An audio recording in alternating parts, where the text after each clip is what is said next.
మా పితరుల దేవుడా, ఆయన పేరేంటి అని అడిగితే నేను ఏం చెప్పాలి ప్రభువా అన్నాడు. కాబట్టి అదే ప్రకారంగా దేవుడు వారి దేవుడుగా వారిని నడిపిస్తున్నా అడుగడుగునా దేవుని శక్తిని శంకిస్తానే ఉన్నారు, దేవుని బలాన్ని శంకిస్తానే ఉన్నారు, పోషకుడు అనే సంగతిని శంకిస్తానే ఉన్నారు, దేవుడు పరిశుద్ధుడు అనే సంగతిని శంకిస్తానే ఉన్నారు. కాబట్టి ఐగుప్తీయులకి 10 రకాల తెగులు రప్పించి వారి ఆహారపు పంటలను పాడు చేసి వారి ఆర్థిక మూలాలని దేవుడు నిర్వీర్యం చేసి వారిని శక్తిహీనులు చేసి వారి గుర్రాలని వారి రౌతుల్ని వారి సైన్యాన్ని దేవుడు మట్టుపెట్టినా మీరు కళ్ళారా ఇవన్నీ చూసారా? చూశారు. కానీ ఇప్పుడు మళ్ళీ కొంత దూరం వెళ్ళేటప్పటికి ఎర్ర సముద్రం అడ్డంగా వస్తే మళ్ళీ భయపడిపోతున్నారు. ఈ దేవుడు నీకు అర్థమయ్యాడా? 10 రకాల తెగుళ్లతో ఐగుప్తుని పట్టగలిగిన దేవుడు ఇప్పుడు ఇక్కడ అడ్డంగా వచ్చిన ఎర్ర సముద్రాన్ని దాటించలేడా? ఇది ప్రతి వారు కూడా ఆలోచించాల్సినటువంటి విషయం. అంటే ప్రభు దగ్గరికి వచ్చేటువంటి వారు అందరూ ఒకే ఉద్దేశంతో రాలేదు, అవునా? కాబట్టి కొన్ని సందర్భాల్లో ప్రభు అయినటువంటి యేసుక్రీస్తు వారు వారిని గద్దించారు. వచ్చినటువంటి వారి యొక్క కారణాలు అనేకమైన కారణాలు ఉన్నాయి. కొందరు ఆహారం తిని భుజించి తృప్తి పొందడానికి కొంతమంది వస్తే, కొంతమంది తమ రోగాలను పోగొట్టుకుని ఆరోగ్యంగా బ్రతకడానికి కొంతమంది వచ్చారు. మరికొంతమంది దేవుని యొక్క వాక్యాన్ని ఆయన ఉపదేశాన్ని విని నిత్య జీవాన్ని పొందడానికి వచ్చారు. మరికొంతమంది ప్రభు అయినటువంటి యేసుక్రీస్తు వారిని శోధించడానికి వచ్చారు. ఇవన్నీ కూడా మనకి గ్రంథంలో మనకు కనబడుతూ ఉంటాయి. అయితే ఈరోజు మనం ఎందుకు వెంబడిస్తున్నాం ఆయన్ని? మనం దేవుని దగ్గరికి ఎందుకు వస్తున్నాం? ప్రభు సన్నిధికి ఎందుకు వస్తున్నాం? మనం కూడా పరిశీలించుకోవాల్సినటువంటి అవసరం ఉంది. యోహాను సువార్త 6వ అధ్యాయాన్ని మనం చూసినప్పుడు, యోహాను సువార్త 6వ అధ్యాయంలో ప్రభు అయినటువంటి యేసుక్రీస్తు వారు చేసిన ఒక గొప్ప కార్యం మనకి కనబడుతుంది. యోహాను సువార్త 6వ అధ్యాయము ప్రారంభం నుంచి మనం చూసినప్పుడు, అటు తరువాత యేసు తిబెరయ సముద్రము అనగా గలిలయ సముద్రము దాటి అద్దరికి వెళ్ళెను. రోగుల ఎడల ఆయన చేసిన సూచక్రియలను చూచి బహుజనులు ఆయనను వెంబడించిరి. ఎందు కారణం చేత? కాబట్టి ఇక్కడ 2వ వచనంలో ఆయన చేసిన సూచక్రియలను చూచి బహుజనులు ఆయనను వెంబడించిరి. ఇది మొదటి కేటగిరీ మనుషులు. ప్రభు అయినటువంటి యేసుక్రీస్తు వారు చేసేటువంటి సూచక్రియలు కావాలి, ఆయన చేసేటువంటి మహత్కార్యాలు కావాలి, ఆయన చేసేటువంటి స్వస్థతలు కావాలి. ఆయన వలన మనుషులు తమ రోగాన్ని కుదుర్చుకోవాలి. ఈ ఉద్దేశం కొంతమంది అయితే, ఇది ఆ తర్వాత 4వ వచనం నుండి, అప్పుడు పస్కా అను యూదుల పండుగ సమీపించను కాబట్టి యేసు కన్నులెత్తి బహుజనులు తన యొద్దకు వచ్చుట చూచి, మీరు భుజించుటకు ఎక్కడ నుండి రొట్టెలు కొని తెప్పించమని ఫిలిప్పును అడిగాను. కాబట్టి మొత్తం మీద బహుజనులు ఉన్నారు, వారికి తినడానికి ఆహారం కావాలి. ఏం చేద్దామని అనుకున్నాడు యేసు ప్రభు? చివరికి ఏం చేశాడు అక్కడ?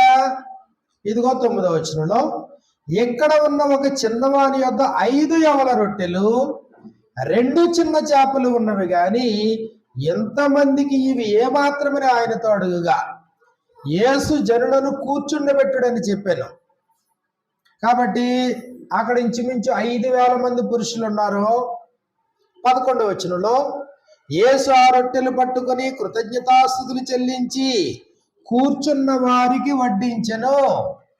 అలాగున చేపలు కూడా వారికి ఇష్టమైనంత మట్టుకు వడ్డించెను. వారు తిని తృప్తిగా తినిన తరువాత ఏమీ నష్టపడకుండా మిగిలిన ముక్కలు పోగు చేయడని తన శిష్యులతో చెప్పాను. కాబట్టి ఇప్పుడు 14వ వచనంలో ఆ మనుషులు యేసు చేసిన సూచక్రియ చూచి నిజముగా ఈ లోకమునకు రాబోవు ప్రవక్త ఈయనే అని చెప్పుకొనిరి. కాబట్టి నిజముగా ఈ లోకానికి రాబోయే ప్రవక్త ఈయనే.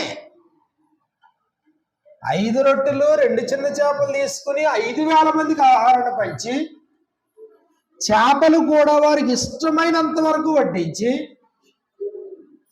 ఇదిగో ఇంకా మిగిలిపోయినటువంటి వాటిని 12 గంపలైన నింపాడంట.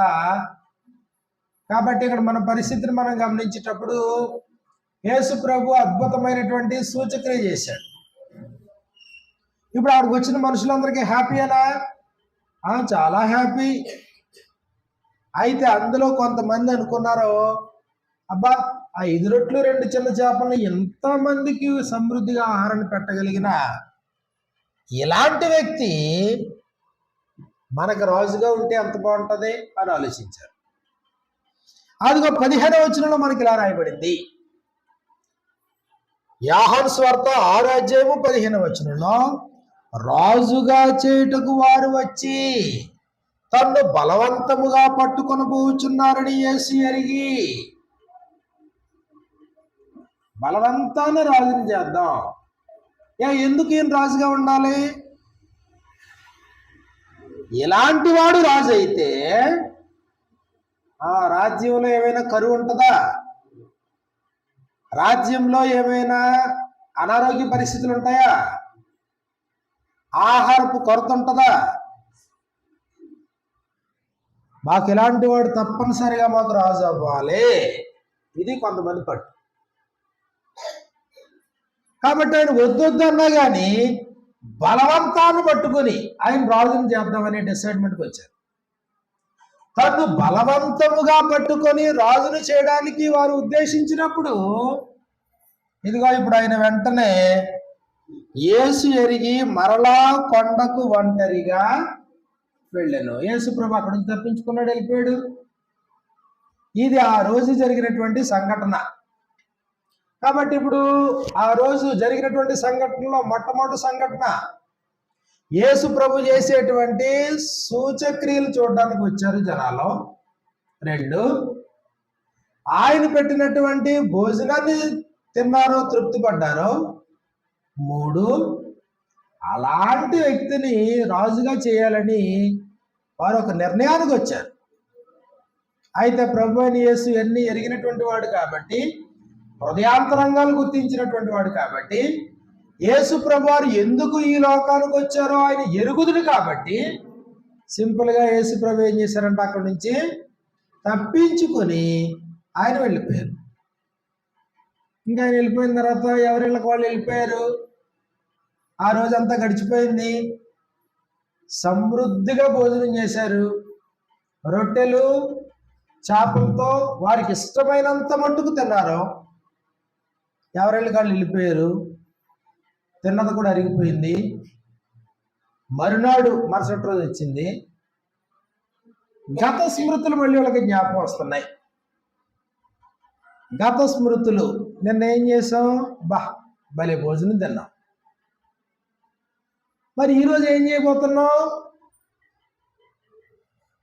ఈరోజు పని పాటలన్నీ మానుకుని ఆయన దగ్గరికి పోతే బాగుంటుంది కదా అని ఒక నిర్ణయానికి వచ్చి ఇదిగో 22వ వచనం చూడండి. 6:22లో మరునాడు సముద్రపు టద్దరిని నిలిచి ఉన్న జనసమూహం వచ్చి చూడగా, మరునాడు మళ్ళీ బయలుదేరి వచ్చారంట. వెతుకుతున్నారు యేసు ప్రభుని. కానీ యేసు ప్రభు నిన్నున్న స్థలంలో ఈరోజు లేడు. వెతుకుతున్నారు. అక్కడ ఒక చిన్న దోణి తప్ప అక్కడ ఏమీ లేదు. ఎంక్వైరీ చేశారు యేసు ప్రభు ఎక్కడ ఉన్నాడని. వాళ్ళు ఏం చెప్పారంటే, లేదండి ఈయన నది దాటి అవతలకి వెళ్ళిపోయాడు అని చెప్పారు.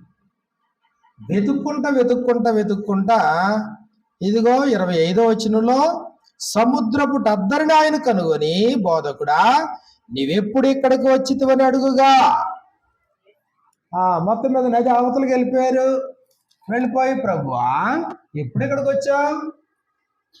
నిజంగా ప్రభువు మీద ప్రేమ, ప్రభువు మీద ప్రేమే. దేన్ని ఆశించి వెంబడిస్తున్నావు? దేన్ని ఆశించి యేసు ప్రభువుని వెతుక్కుంటూ వెళ్తున్నావు? దేన్ని ఆశించి ఈరోజు ప్రభు సన్నిధికి వచ్చావు? దేన్ని ఆశించి?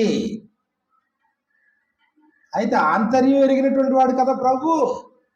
ఇదిగో ప్రభు వారు అడిగినటువంటి ప్రశ్నకి, బోధకుడా నీవెప్పుడు ఇక్కడికి వచ్చితివని అడుగుగా, యేసు మీరు సూచనలు చూచటం వలన కాదు గాని రొట్టెలు భుజించి తృప్తి పొందటం వలననే నన్ను వెతుకుచున్నారని మీతో నిశ్చయముగా చెప్పుచున్నాను.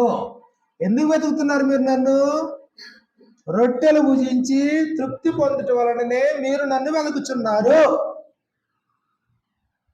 మర్చిపోవద్దు, భౌతికమైనటువంటి ఈవుల కొరకు ఆయన వెంబడించేటువంటి వారు నేటికి ఉన్నారు. భౌతికమైన ఆశీర్వాదాల కొరకు, భౌతికమైన దీవెనల కొరకు, ఆకలి దప్పిక కొరకు, వస్త్రాల కొరకు, ఇళ్ళు వాకిళ్ళ కొరకు, లేకపోతే తమ వివాహాల కొరకు, తమ బిడ్డల కొరకు, తమ బిడ్డల యొక్క భవిష్యత్తు కొరకు, తమ వృద్ధాప్యం కొరకు, భౌతిక సంబంధమైనటువంటి సిరి సంపదలు వృద్ధి చేసుకోవడం కొరకు ప్రభు అయిన యేసుక్రీస్తు వారిని వెంబడించేటువంటి వారు ఉన్నారు, లేరా? అయితే అలాంటి వారికి ప్రభు అయినటువంటి యేసుక్రీస్తు వారు అందుబాటులో లేడు అనే వాస్తవాన్ని గుర్తించాలి. ఎందుకు? వారి రాకను గుర్తించినటువంటి ప్రభు అయినటువంటి యేసుక్రీస్తు వారు వారిని ఖండిస్తున్నారు. 27వ వచనం మనం చూసినప్పుడు, క్షయమైన ఆహారము కొరకు కష్టపడకుడి. దేని కొరకు కష్టపడద్దంట? క్షయమైపోయే ఆహారము కొరకు కష్టపడకుడి. క్షయమైపోయే ఆహారం అంటే పాడైపోయే ఆహారము.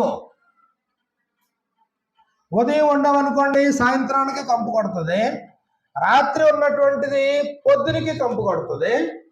ఇదిగో ఇశ్రాయేలీలు మన్నా పూరేళ్ళ విషయంలో ఏ రోజుది ఆ రోజుకే కూర్చుకోమని చెప్పినా కానీ కొంతమంది ఏం చేశారు, ఆ మరుసటి రోజు కొంత కూర్చుకున్నప్పుడు మరుసటి రోజుకి అది ఏమైంది? అది కంపు కొట్టింది. ఇదే క్షయమైపోయే ఆహారం అంటే. మనం రోజు తినే ఆహారం క్షయమైపోయే ఆహారం. ప్రతి పూట మనం తినే ఆహారం క్షయమైపోయే ఆహారం. యేసుప్రభు అంటాడు, క్షయమైపోయే ఆహారం కొరకు మీరు కష్టపడద్దు, నిత్య జీవము కలుగజేయు అక్షయమైన ఆహారము కొరకే కష్టపడుడి. మనుష్య కుమారుడు దానిని మీకు ఇచ్చును, ఇందుకై తండ్రి అయిన దేవుడు ఆయనకు ముద్ర వేసి ఉన్నాడు. కాబట్టి భౌతికమైనటువంటి ఈవులను ఆశించి ప్రభు అయినటువంటి యేసుక్రీస్తు వారి దగ్గరకు వచ్చినప్పుడు యేసుక్రీస్తు వారు దాన్ని బట్టి ఆనందించలేదు.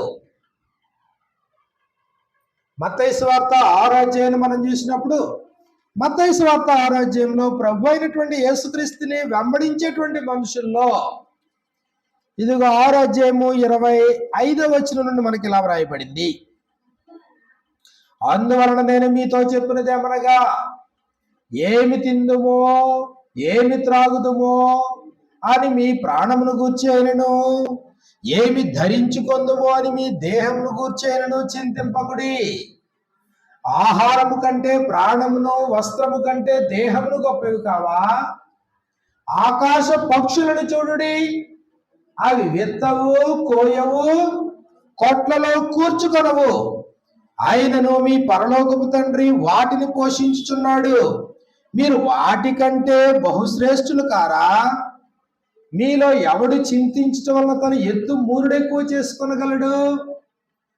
వస్త్రమును గూర్చి మీరు చింతింపనేలా? అడవి పువ్వులు ఎలాగ ఎదుగుచున్నవో ఆలోచించుడి, అవి కష్టపడవు, వడుకవు. అయినను తన సమస్త వైభవంతో కూడిన సొలొమోను సైతము వీటిలో ఒకదాని వలననైనను అలంకరింపబడలేదు. నేడుండి రేపు పొయ్యిలో వేయబడు అడవి గడ్డిని దేవుడు ఇలాగ అలంకరించినలా అల్ప విశ్వాసులారా, మీకు మరి నిత్యముగా వస్త్రము ధరింపజేయును కదా. కాబట్టి ఏమి తిందుమో, ఏమి త్రాగుదుమో, ఏమి ధరించుకుందుమో అని చింతింపకుడి. అన్యజనులు వీటన్నిటి విషయమై విచారింతురు. ఇవన్నీ మీకు కావలేనని మీ పరలోకపు తండ్రికి తెలియను. కాబట్టి ఇక్కడ ప్రభు అయినటువంటి యేసుక్రీస్తు వారు తన రాజ్యపు పౌరుల యొక్క జీవితాన్ని గురించి మాట్లాడుతూ ఆయన ఏమంటారంటే, చింతించొద్దు. దేని గురించి?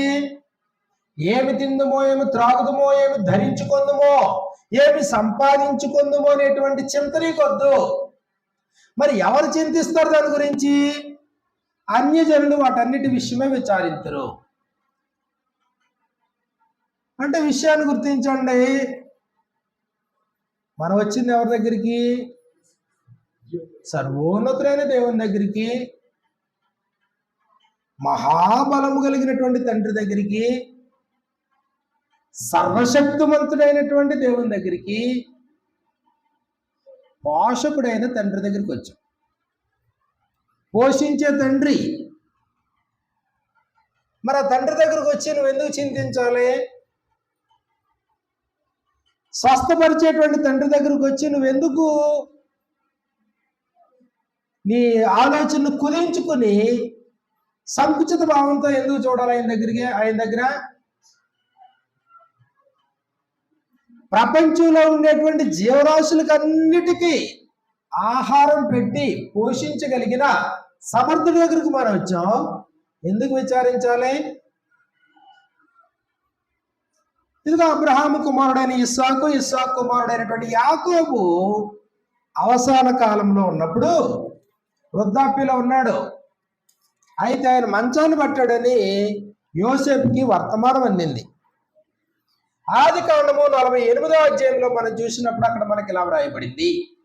ఆదికాండము 48వ అధ్యాయము ప్రారంభం నుంచి మనం చూస్తే, ఈ సంగతులైన తరువాత ఇదిగో నీ తండ్రి కాయిలాగా ఉన్నాడని ఒకడు యోసేపుతో చెప్పెను. యోసేపు తండ్రి యాకోబు. యాకోబు కాయిలాగా ఉన్నాడంటే యాకోబు చెప్పుబడి ఉన్నాడు. ఇప్పుడు యోసేపు వెంటనే హుటాహుటిన తన ఇద్దరు కుమారులను తీసుకుని తండ్రి గారిని చూడడానికి బయలుదేరాడు. ఆ పరిస్థితి మనం చూసినప్పుడు 2వ వచనంలో మనకి ఇలా వ్రాయబడింది. 48వ అధ్యాయము 2వ వచనంలో, ఇదిగో నీ కుమారుడైన యోసేపు నీ వద్దకు వచ్చుచున్నాడని యాకోబుకు తెలిపడెను. అంతటి ఇశ్రాయేలు బలము తెచ్చుకొని తన మంచము మీద కూర్చుండెను. యోసేపును చూచి కనాను దేశమందలి లూజులో సర్వశక్తి గల దేవుడు నాకు కనబడి నన్ను ఆశీర్వదించి, ఎవరు చెప్తున్నారు ఈ మాటలో? ముసలివాడు కాయిలా పడి మంచాన్న పడి లేవలేని స్థితిలో ఉన్నటువంటి ఇశ్రాయేలు అనబడినటువంటి యాకోబు ఎప్పుడైతే తన కుమారుడు ఇద్దరు మనవళ్ళని తీసుకుని తండ్రి దగ్గరకు వస్తున్నాడో, మంచం వేయించి ఓపిక తెచ్చుకున్నాడంట, లేచి కూర్చున్నాడంట. కుమారుడు రాగానే కుమారుడికి చెప్తున్నాడు, సర్వశక్తి గల దేవుడు నా తండ్రి అయిన ఇస్సాకు నమ్మినటువంటి దేవుడు సర్వశక్తి కలిగిన వాడు, నా తాతగారు అయినటువంటి అబ్రహాము నమ్మిన దేవుడు సర్వశక్తి గలవాడు. ఇదిగో ఆ సర్వశక్తి కలిగినటువంటి దేవుడు నాకు కనబడి నన్ను ఆశీర్వదించాడు. ఎన్ని తరాలు చెప్తున్నాడు? అబ్రహామును ఆశీర్వదించిన దేవుడు, ఇస్సాకును ఆశీర్వదించిన దేవుడు. ఇదిగో ఇప్పుడు యాకోబు సర్వశక్తిమంతుడు నమ్ముతున్నాడు. ఇప్పుడు యాకోబు ఎవరికి పరిచయం చేస్తున్నాడు? తన కుమారుడైన యోసేపు పరిచయం చేస్తున్నాడు. అదే సమయంలో యోసేపుతో పాటు ఎవరున్నారు? ఇద్దరు కుమారులు ఉన్నారు. ఇప్పుడు యాకోబు నమ్మినటువంటి దేవుడు ఎలాంటి దేవుడు? సర్వశక్తి కలిగినటువంటి దేవుడు. ఆయనకి అసాధ్యాలు ఏమైనా ఉంటాయా? దేవుడు చేయలేనిది ఏదైనా ఉంటుందా?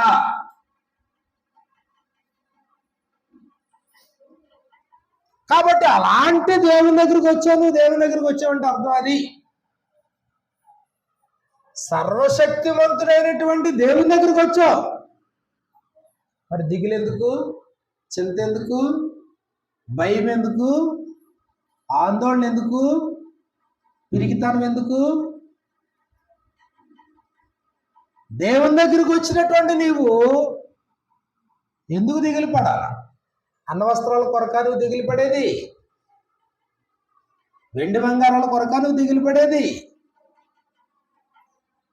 నీకున్న జబ్బులు అనారోగ్యం కొరక నువ్వు దిగులు పడేది.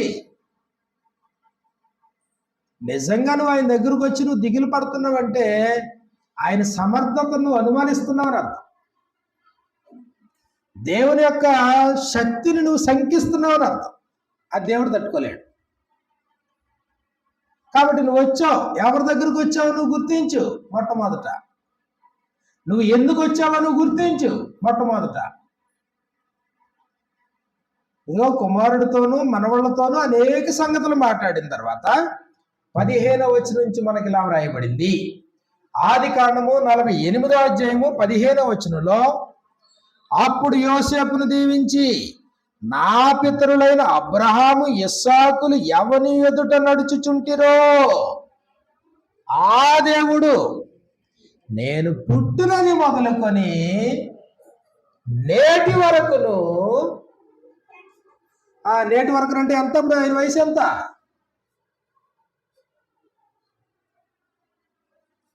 ఎంత? యాకోబు ఎంతకాలం బతికాడు? 140 140 సంవత్సరాలు బతికాడు ఆయన.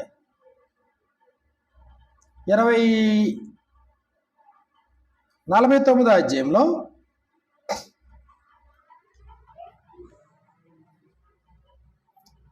నూట 49 ఏళ్ళు బతికాడు యాకోబు.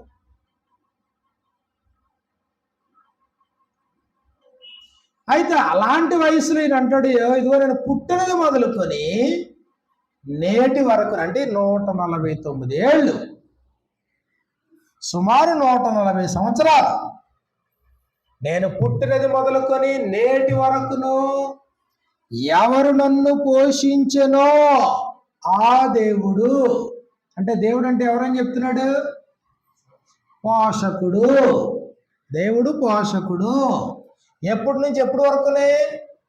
పుట్టినది మొదలుకొని నేటి వరకును దేవుడైనా పోషకుడు.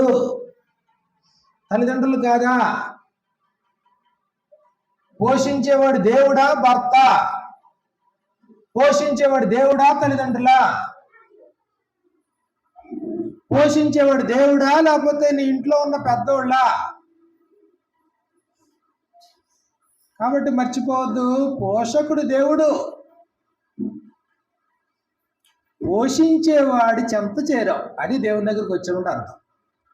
ఎవరి దగ్గరికి వచ్చాం? పోషించేవాడి దగ్గరికి వచ్చాం.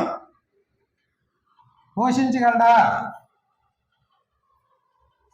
నిజంగా నువ్వు దేవుని దగ్గరకు వచ్చి నిజంగా పోషకుడు అని నమ్మి నిజంగా ప్రభు అని యేసుక్రీస్తు వారి దగ్గరికి వచ్చి ఏమి తిందుమా ఏమి త్రాగుదమనే ఆలోచనతో నువ్వు ఉన్నావంటే నీకంటే దౌర్భాగ్యుడు ఇంకొకడు ఉండడు.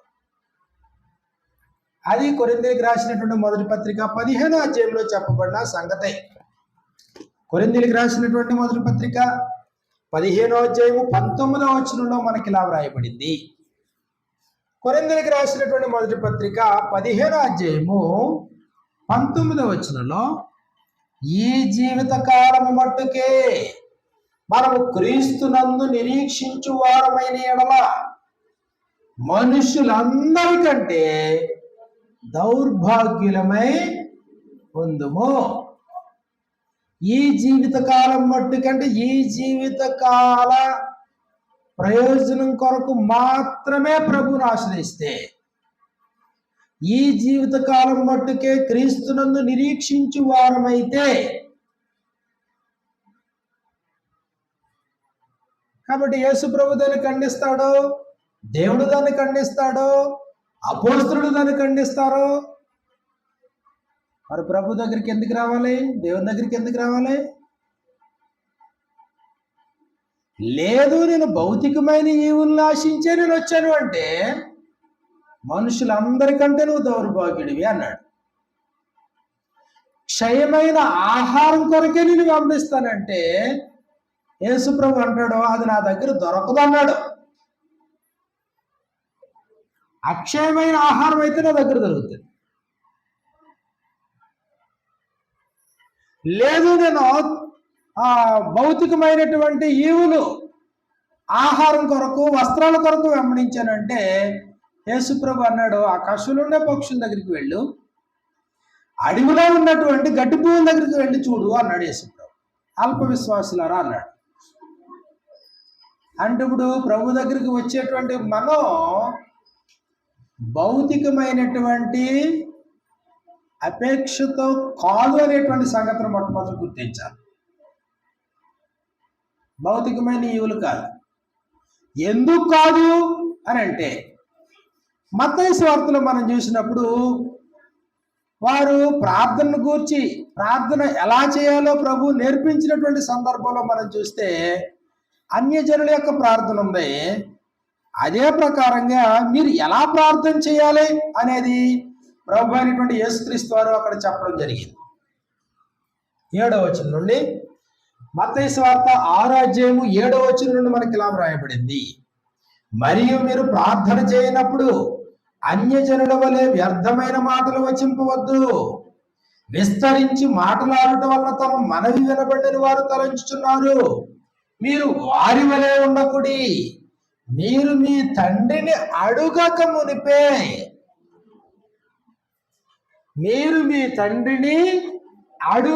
మునిపే మీకు అక్కరగా ఉన్నవేవో ఆయనకు తెలియను. అంటే ఆయన ఆ తండ్రి దగ్గరకు వస్తే నీ అవసరతలు ఆయనకు అర్థమైపోతాయా? అడిగి పొందడం వేరు, అడగకుండా పొందడం వేరు. అడిగి పొందడం అల్ప విశ్వాసం, అడగకుండానే నువ్వు పొందొచ్చు. మీరు మీ తండ్రిని అడుగక మునిపే మీకు అక్కరగా ఉన్నవేవో ఆయనకు తెలియను. కాబట్టి ఏం చేయమన్నాడు ఆయన? ఇదిగో మొట్టమొదట ఆయన రాజ్యం మీద మనసు పెట్టు, ఆత్మ సంబంధమైన వాటి మీద మనసు పెట్టు, దేవుని నీతిని నెరవేర్చడం మీద మనసు పెట్టు, నీ అపరాధముల మీద నువ్వు మనసు పెట్టు, నీ పాప క్షమాపణ మీద నువ్వు మనసు పెట్టు. దేవుడు యేసు ప్రభు ద్వారా నీకు అనుగ్రహించబోయే నిత్య జీవం మీద నువ్వు గురిపెట్టు. అది నీ తండ్రి వల్ల నీకు దొరికేది.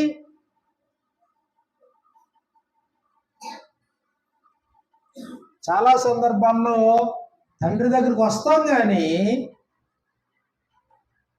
మన లోక సంబంధులుగానే తండ్రి దగ్గరికి వస్తాం, లోక సంబంధులుగానే ఆలోచిస్తాం, అన్యజనుల్లాగానే మనం విచారిస్తాం,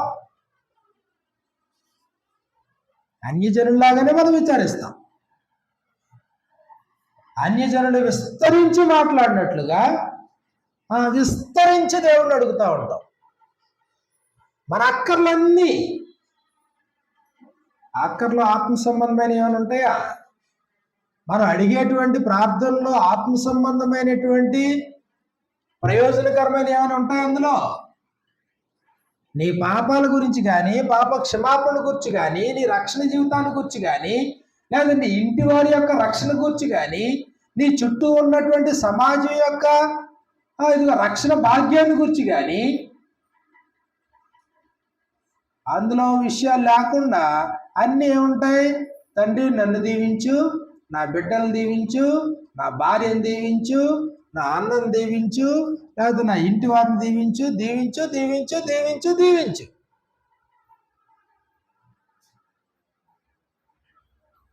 అందుకొరకా దేవుడు, అందుకొరకా ప్రభు అయిన యేసుక్రీస్తు వారు, అందుకొరకు నువ్వు ఆయన సన్నిధికి రావాలా? భౌతికమైనటువంటి ఈవుల విషయంలో మానవుడిగా పుట్టినటువంటి ప్రతి వానికి ఆయన అనుగ్రహించాల్సినటువంటి కృప అనుగ్రహిస్తూనే ఉన్నాడు. నా తల్లి గర్భమందు నన్ను నిర్మించిన వాడవు నీవే, నీవు నన్ను కలుగజేసిన విధము చూడగా భయమును ఆశ్చర్యమును నాకు పుట్టుచున్నవి, అందును బట్టి నీకు కృతజ్ఞతాస్తుతులు. అంటే అది ఉపకారం కాదా? తల్లి గర్భమందు నిర్మించినటువంటి దేవుడు మనకు ఉపకారం చేయలేదా? ఈ జన్మను అనుగ్రహించిన దేవుడు మనకు ఉపకారం చేయలేదా? నీ ప్రాణమునకును నీ దీర్ఘాయువునకును కారణమై ఉన్నటువంటి వాడు నీకు మేలు చేయట్లేదా? తినుటకు ఆహారము, ధరించుకున్నటకు వస్త్రాలు అనుగ్రహించేటువంటి వాడు మనకు ఉపకారం చేయట్లేదా? ఆకాశము నుండి వర్షమును కురిపించేవాడు, ఫలవంతములైన ఋతువులను దయచేసేటువంటి వాడు, ఆహారం అనుగ్రహించేవాడు, ఉల్లాసంతో హృదయాలు నింపేటువంటి వాడు మేలు చేయట్లేదా? ఇవన్నీ ఉపకారాలు కాదా? కాబట్టి మర్చిపోవద్దు, మనం సజీవుడైనటువంటి దేవుని దగ్గరికి వచ్చాము అంటే భౌతికమైనటువంటి ఈవుల్ని ఆశించి కాదు, భౌతికమైన ఈవుల్ని ఆశించి కాదు, ఆత్మ సంబంధమైన ప్రయోజనాన్ని ఆశించి, శాశ్వతమైన నిత్యత్వాన్ని ఆశించి, జీవం గల తండ్రి యొక్క సహవాసాన్ని ఆశించి, దేవుడు అనుగ్రహించబోయేటువంటి పరలోకపు స్వాస్థ్యాన్ని మనం ఆశించి, ఒకవేళ అది కాని పక్షంలో మనుషులందరికంటే దౌర్భాగ్యమే ఉంటాం. ఈ జీవితకాలపు నిరీక్షణతోనే మనం బ్రతికితే ఎంతకాలం ఆరోగ్యం ఉంటుంది, ఎంతకాలం ఐశ్వర్యం ఉంటుంది, ఎంతకాలం బలం ఉంటుంది, ఎంతకాలం అందం ఉంటుంది, ఎంతకాలం ఈ దేహం ఉంటుంది నీకు? నువ్వెంత ప్రార్థనా పరుడు అయినా, నువ్వెంత ప్రార్థన చేసినా దేహం ఎంతకాలం ఉంటుంది? అపోస్తలులు మాట్లాడతారు, సర్వ శరీరులు గడ్డిని పోలిన వారు, వారి అందమంతయు గడ్డి పువ్వు వలె ఉన్నది, గడ్డి ఎండును. మనం ప్రార్థన చేస్తే గడ్డి నిలబడుతుందా? నువ్వు గట్టిగా ప్రార్థన చేస్తే గడ్డి పువ్వుకున్న అందం నిలబడుతుందా? రేపేమి సంభవించినా మీకు తెలియదు. మీ జీవమే పాటిది. మీరు కొంతసేపు కనబడి అంతలో మాయమైపోవు ఆవిరి వంటి వారే.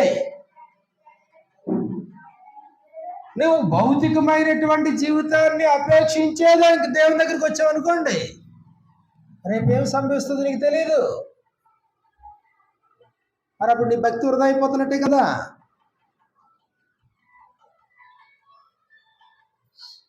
అందం తాత్కాలికం అన్నాడు, బలం తాత్కాలికమని చెప్పాడు.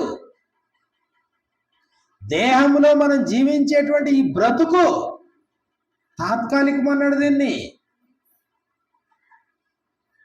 అందుకే అపోస్తలుడైన పౌలు మాట్లాడతాడు, కొరింథీయులకు రాసిన 2వ పత్రిక 4వ అధ్యాయము 16వ వచనం నుండి మనం చూసినప్పుడు, కొరింథీయులకు రాసినటువంటి 2వ పత్రిక 4వ అధ్యాయం 16వ వచనం నుండి మనకి ఇలా వ్రాయబడింది, కావున మేము అధైర్యపడము, మా బాహ్య పురుషుడు, అదిగో బాహ్య పురుషుడు అంటే దేహము, దేహం యొక్క తత్వం ఏంటి? కాబట్టి ఒక వయసు వరకు చక్కగా నిగారింపు ఏర్పడుతుంది, ఒక యుక్త వయసు వచ్చేటంత వరకు చక్కటి ఆరోగ్యం ఉంటుంది, మంచి అందం ఉంటుంది. ఆ తర్వాత మళ్ళీ దేహం ఏమవుతుంది? క్షీణించిపోతుంది. 5వ అధ్యాయం 1వ వచనంలో, భూమి మీద మన గుడారమైన ఈ నివాసము శిథిలమైపోయినను. భూమి మీద మన గుడారమైన ఈ నివాసం అంటే ఈ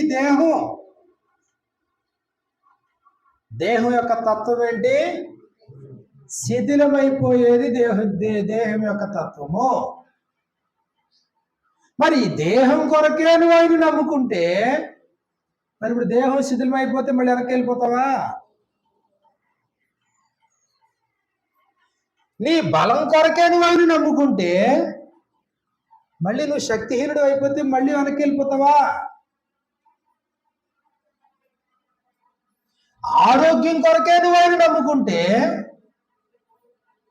దేహం అనారోగ్యం పాలైతే మళ్ళీ వెనక్కి వెళ్ళిపోతావా? కాబట్టి దేహం యొక్క తత్వం, బాహ్య పురుషుడు కృషించుచున్నను. బాహ్య పురుషుడు కృషింతాడో, అయినా మాకు అధైర్యం లేదు. బాహ్య పురుషుడు కృషించినా కృషించకపోయినా మేము ఆయన్ని సేవిస్తాం. అది తీర్మానం. అంటే ఇప్పుడు ప్రభు దగ్గరికి ఎందుకు రావట్లేదని? బాహ్య పురుషుడి యొక్క మెరుగు కోసం ప్రభు దగ్గరికి రావట్లేదు మేము. బాహ్య పురుషుడి యొక్క క్షేమం కొరకు ప్రభు దగ్గరికి రావట్లేదు. బాహ్య పురుషుడు ఆరోగ్యంగా ఉన్నా, బాహ్య పురుషుడు అనారోగ్యంగా ఉన్నా, బాహ్య పురుషుడు కడుపు నిండా తింటున్నా తినకపోయినా, బాహ్య పురుషుడి యొక్క అందం ఉన్నా, అందం వళ్ళిపోయినా, ఆంతర్య పురుషుడు మాకు ప్రాముఖ్యమైన వాడు. ఆత్మ, శాశ్వతమైనటువంటి ఆత్మ మాకు ప్రాముఖ్యమైంది. అందుకొరకు మేము మిమ్మల్ని వెంబడిస్తాం. అర్థం కానప్పుడు మనం అలాగే వెంబడిస్తాం. ఎందుకంటే యేసుప్రభు దగ్గరికి రండి, మీకు మేళ్ళు జరుగుతాయి. యేసుప్రభు దగ్గర రండి, మీకు స్వస్థతలు జరుగుతాయి. యేసుప్రభు దగ్గర రండి, మీకు పెళ్ళిళ్ళు అవుతాయి, మీకు పిల్లలు పడతారో, లేదా మగపిల్లలు పడతారో, లేకపోతే మీకు జబ్బులు రావో, లేదా మీరు ఇళ్ళు వాకలు కట్టుకుంటారో. ఇలాంటి దురభిప్రాయాలు ఏర్పడినటువంటి కారణం చేత ఈ రోజుకి యేసుప్రభుని అనుసరిస్తున్నారు చాలా మంది వెంబడిస్తున్నారు, దేవుని దగ్గరికి వస్తున్నారు, ప్రభు దగ్గరికి వస్తున్నారు. కారణం ఏంటి? కేవలం భౌతికమైనటువంటి ఈ విషయాలను ఆలోచించి. కానీ దేవుని దగ్గరకు వచ్చేటువంటి నీవు ఆయన శక్తిని శంకిస్తున్నావని మర్చిపోదు. దేవుని యొద్దకు వచ్చేటువంటి నీవు ఆయన బలాన్ని అవమానిస్తున్నావని మర్చిపోదు. దేవుని దగ్గరకు వచ్చినటువంటి నీవు ఆయన పోషకుడు అనే సంగతిని మర్చిపోతున్నావు అనే సంగతిని మర్చిపోదు. ఇశ్రాయేలీయులు ఉన్నారు, ఐగుప్తులో నుంచి విడుదల చేసింది దేవుడేనా? అరణ్యంలో నడిపించే దేవుడేనా? అరణ్యము అంటే విత్తనములు వేయదగని స్థలము అన్నాడు. అరణ్యము అని అంటే విపరీతమైన వేడి పగలం, రాత్రులేమో విపరీతమైన చలి, జనసంచారం ఉండదు. అరణ్యములు ఎక్కడా జనసంచారం ఉండదు, నీళ్లు లేవు, అది అరణ్యం. అంత మాత్రమే కాదు, విషపు సర్పాలు, విషపు తేళ్లు ఉన్నటువంటి ప్రాంతం అరణ్యం. అలాంటి చోట జనావాసం లేదు, ఆహార పదార్థాలు లేవు, త్రాగడానికి నీళ్లు లేవు, విత్తనాలు వేసిన పంట మొలదు. అలాంటి చోట దేవుడు ఇశ్రాయేలుని నడిపించాడా, పోషించాడా? కానీ ఇశ్రాయేలీలు ప్రతి వారు కూడా తమ తమదు గుమ్మాల దగ్గర కూర్చుని ఏడవడం మొదలెట్టారు. ఎందుకు? ఒకసారి మనం చూసినప్పుడు నిర్గమకాండంలో మనకి రాయబడుతుంది. నిర్గమకాండము 14వ అధ్యాయం మనం చూస్తే, నిర్గమకాండము 14వ అధ్యాయంలో, నిర్గమకాండము 14వ అధ్యాయము అనేక సందర్భాల్లో ఇశ్రాయేలీలు అనేటువంటి వారు దేవునికి బాధను కలుగజేశారు. 15వ అధ్యాయంలో కూడా మనం ఈ సంగతులు మనం చూస్తాం. 16వ అధ్యాయం 2వ వచనంలో, ఆ అరణ్యములో ఇశ్రాయేలీయుల సమాజం అంతయు మోషే అహరోనుల మీద సణుకొనెను. నిర్గమకాండం 16:3, ఇశ్రాయేలీయులు మేము మాంసము వండుకొని కుండల యొద్ద కూర్చుండి తృప్తిగా ఆహారం తినప్పుడు యెహోవా చేతి వల్ల ఎలా చావకపోతిమి? ఈ సర్వ సమాజము ఆకలి చేత చంపుటకు ఈ అరణ్యంలోనికి మమ్మను అక్కడి నుండి తోడుకొని వచ్చిత్రని వారితో అనగా. కాబట్టి వాళ్ళు ఏడుస్తున్నారు. రాత్రంతా కూడా వాళ్ళు అలాగే బాధపడ్డారు. ఇదిగో 15వ అధ్యాయము 23వ వచనం నుండి మనం చూస్తే, మారా నీళ్లు చేదైనవి కనుక వారు ఆ నీళ్లు త్రాగలేకపోయిరి, అందువలన దానికి మారా అని పేరు కలిగెను. ప్రజలు మేము ఏమి తాగుతామని మోషే మీద సణుకొనగా అతడు యెహోవాకు మొర్రపెట్టెను. అతడు యెహోవా అతనికి ఒక చెట్టు చూపించాడు. అది ఆ నీళ్ళలో వేసిన తర్వాత నీళ్లు మధురములైనవి. అయితే వారు బాధపడతానే ఉన్నారు. అనేక సార్లు వారు బాధపడిన తర్వాత దేవుడు వారి విషయంలో తీక్షణమైనటువంటి కోపాగ్ని కురిపించడానికి సిద్ధపడ్డాడు. కాబట్టి ఎందుకు అనేటువంటి ప్రశ్న మనం వేసుకున్నప్పుడు వారు అలా సణుక్కోవడం దేవుడికి ఇష్టం లేదు. నా పిల్లలేంటి, నేను వాళ్ళని పోషించడం ఏంటి, వాళ్ళ నా దగ్గరికి వచ్చి సణుక్కోవడం ఏంటి? తిండి కోసం సణుక్కుంటారా? మాంసం కోసం సణుక్కుంటారా? వస్త్రాల కోసం సణుక్కుంటారా? అది లేదు ఇది లేదు ఇది లేదు అంటూ బతుకుతారా? అంటే ఎవరిని అవమానిస్తున్నట్టు? అది నువ్వు ఎవరి దగ్గరికి వచ్చావో ఆయన అవమానిస్తున్నట్టు.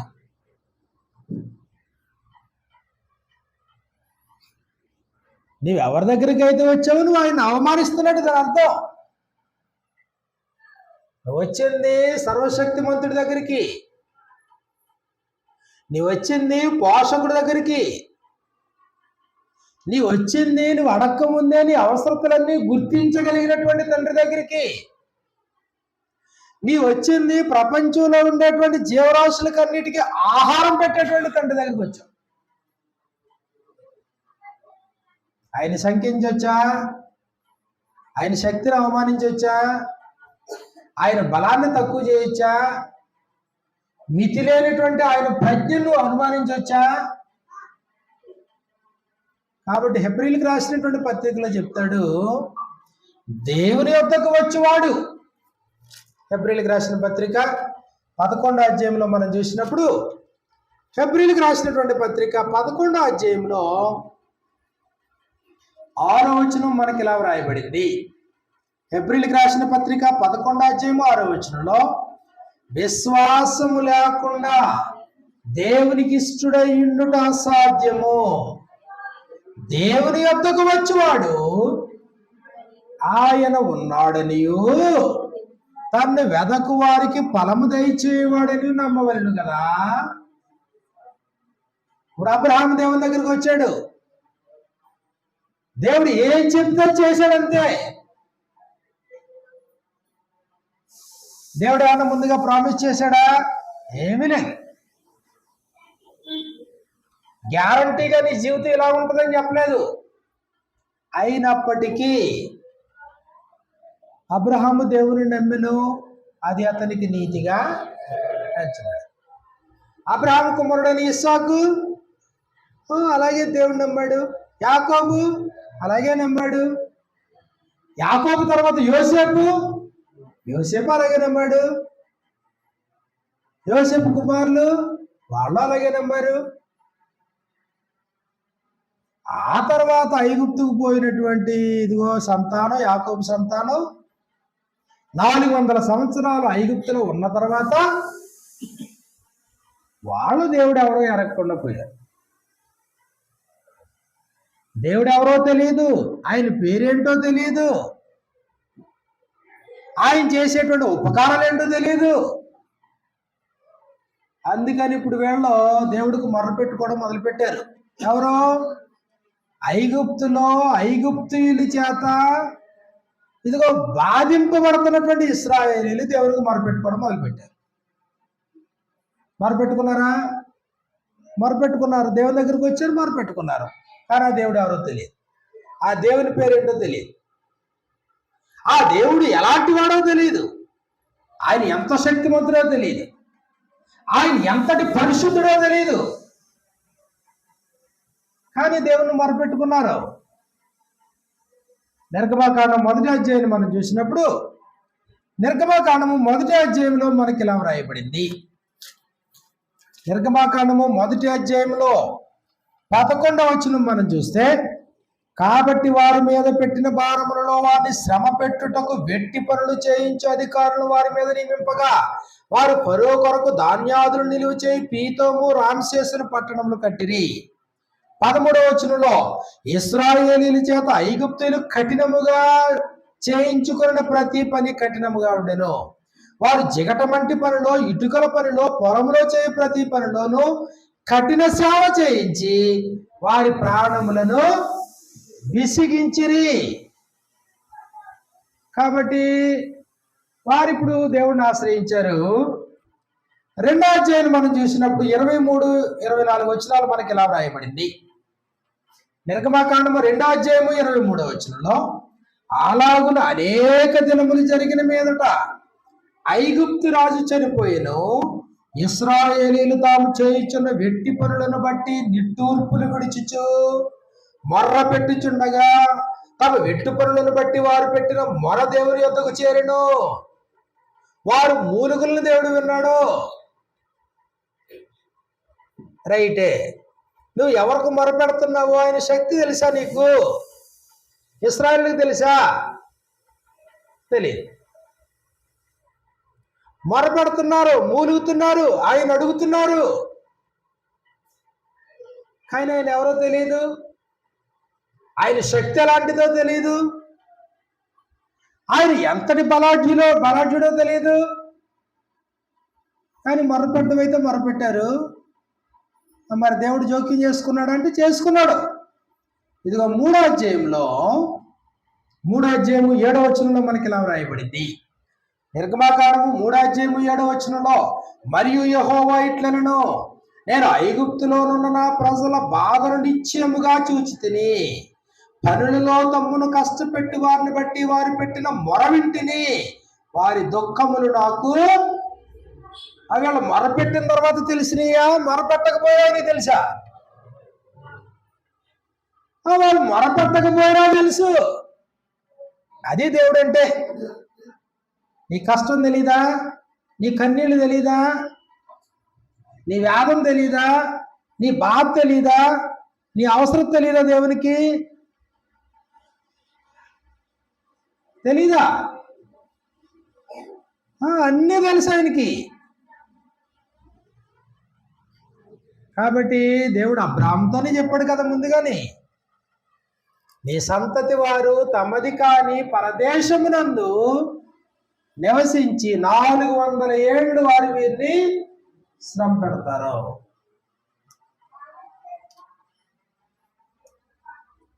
కాబట్టి ఎవరైతే మిమ్మల్ని బాధ పెడతారో జనాంగానికి నేనే తీర్పు తీరుస్తాను.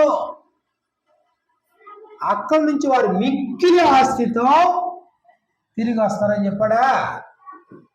మరి చెప్పినటువంటి దేవుడు దాన్ని నెరవేరుస్తాడా? నెరవేర్చడా? ఇశ్రాయేలు అడక్కపోయినా నెరవేరుస్తాడా?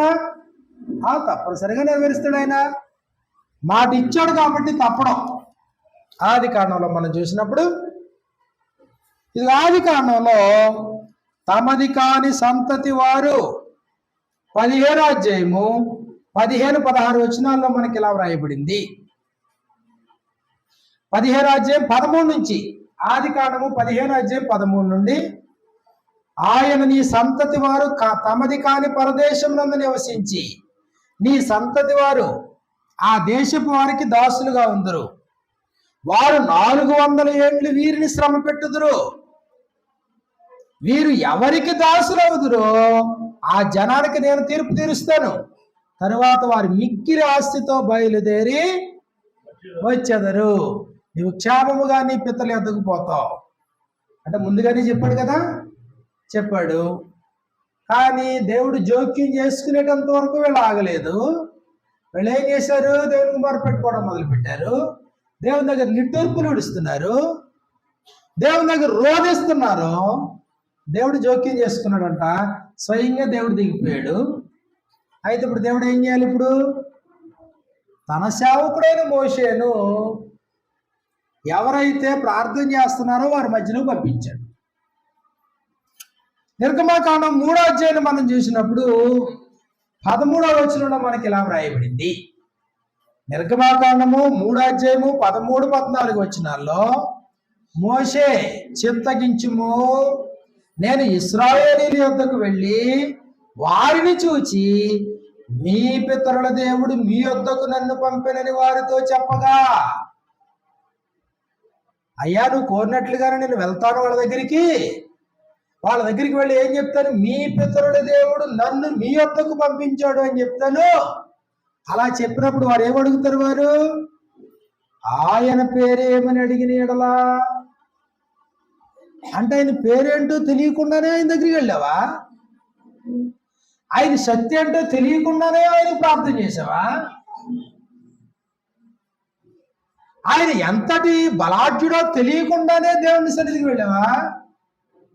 ఆయనకు మొరపెడుతున్నావా? కన్నీళ్ళు విడుస్తున్నావా? రోధిస్తున్నావా?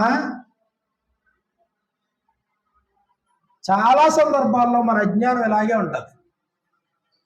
వచ్చింది ఎవరి దగ్గరికి?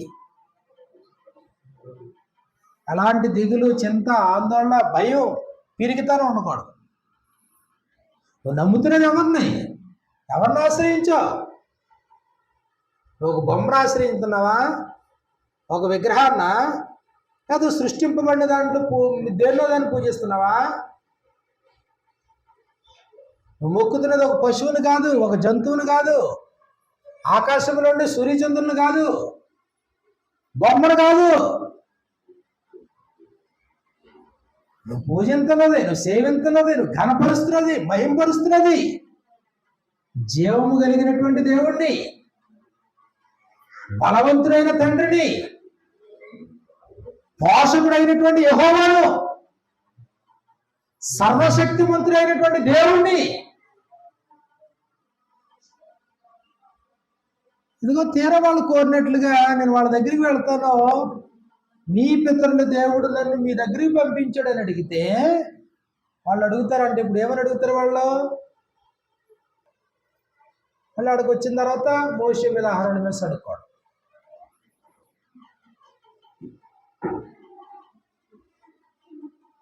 ఫరో కుమారుడు దగ్గర నుండి, ప్రథమ కుమారుడు దగ్గర నుండి ఐగుప్తులో ఉన్నటువంటి ప్రతి ప్రథమ కుమారుడిని సంహరించి వారి చేత బతిమాలించుకుని సర్వము వారు అప్పగించి బయటికి పంపించేయగలిగాడే దేవుడు వెంటనే మర్చిపోయారా?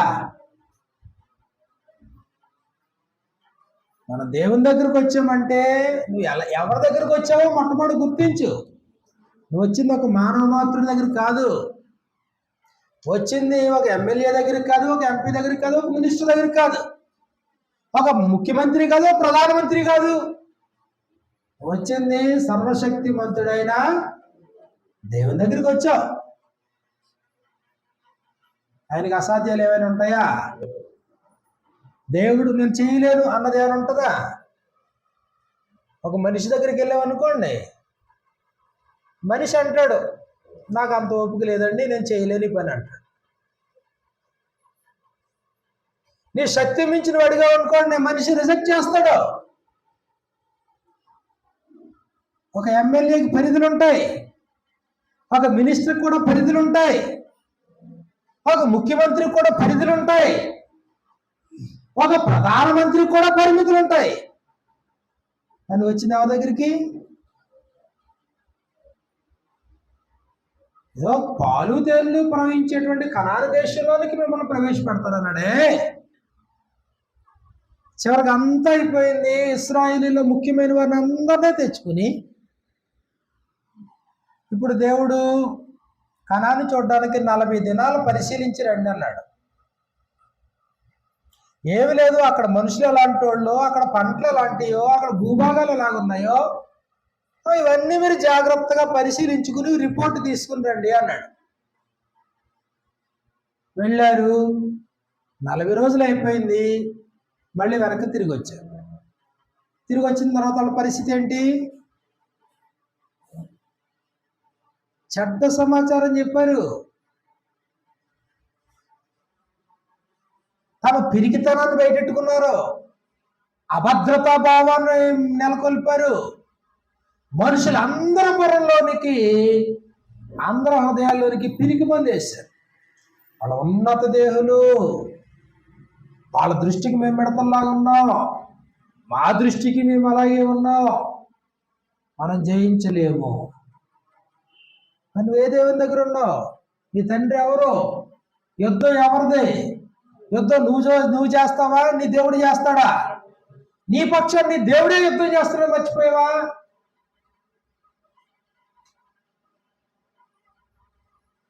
కాబట్టి దేవుని దగ్గరికి వస్తున్నాం, కరెక్టే.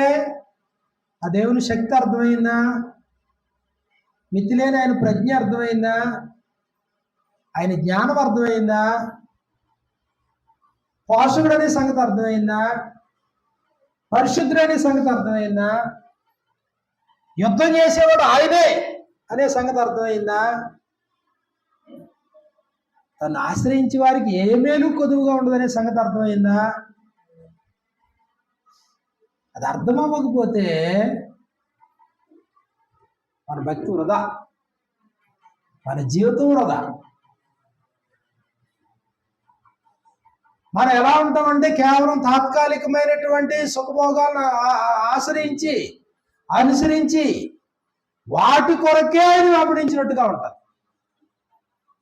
నువ్వు కోరుకున్నది ఏదన్నా ఆయన దగ్గర దొరికింది అనుకోండి, ఇంకో 2 అడుగులు ఎదరికేస్తాం. నువ్వు కోరుకుంటున్నది ఆయన దగ్గర దొరకట్లేదు అనుకోండి, ఏం చేస్తాం? మళ్ళీని 2 అడుగులు ముందుకు వచ్చి 4 అడుగులు వెనక్కి వెళ్ళిపోతాం. అప్పుడు ఇంకా ఏ దేవుడు ఉన్నాడు లోకంలో, ఇంకా ఏ దేవుడు ఉన్నాడు అని ఎదుగుతాం. మరి ఎవరి దగ్గరకు వచ్చావో ఆయన చాలినవాడు, సరిపోయినవాడు, మన ప్రతి అవసరతను గుర్తించగలిగిన వాడు, సమయోచితమైన సహాయం చేయగలిగిన వాడైనా. ఆయన దగ్గరకు వచ్చి పిరికి వారు పనికిరారు. భయంతో బ్రతుకుతాం కుదరదు. ఆయన దగ్గరకు వచ్చి మళ్ళీ లోక సంబంధమైనటువంటి జీవితం కుదరదు. దేవుని దగ్గరికి వచ్చావా, మొట్టమొదట దేవుడు ఎలాంటి వాడో గుర్తించు. నువ్వు ఎవరికైతే ప్రార్థన చేస్తున్నావో దేవుడు ఎంత గొప్పనో గుర్తించు. ఎవరి కొరకైతే నీ నోటితో నువ్వు స్తుతించి కీర్తనలు పాడుతున్నావో ఆయన ఎంత మహిమాన్వితులో నువ్వు గుర్తించు. ఎవరి కొరకైతే నీ సమయం అంతా, నీ పనులన్నీ ఆపుకొని నువ్వు సమయాన్ని వెచ్చిస్తున్నావో ఆ తండ్రి ఎంత గొప్పవాడో నువ్వు గుర్తించగలిగినప్పుడే ప్రతిఫలం పొందడానికి అవకాశం ఉంది. నువ్వు వచ్చింది అల్లరి చిల్లర దేవుడి దగ్గరికి రాలేదు, అపవిత్రమైన దేవుడి దగ్గరికి రాలేదు. చూడండి, కొన్ని సందర్భాల్లో దేవుడు అని పెట్టుకుని దాని ముందు డ్యాన్స్లు వేస్తారు, సంబరాలు చేసుకుంటారు, తాగుతారు, తిరుగుతారు, తింటారు, పాడతారు, ఆడతారు. అలాంటి దేవుడి దగ్గరికి వచ్చావా? నువ్వు వచ్చింది ఎవరి దగ్గరికి వచ్చావు? పరిశుద్ధుడి దగ్గరికి వచ్చావు. పరిశుద్ధుడి దగ్గరికి వచ్చినప్పుడు నువ్వెలా ఉండాలి? చిన్న బ్రేక్ తీసుకున్న తర్వాత ఆ సంగతులు మనం నేర్చుకుందాం. అందరికీ వందనాలు.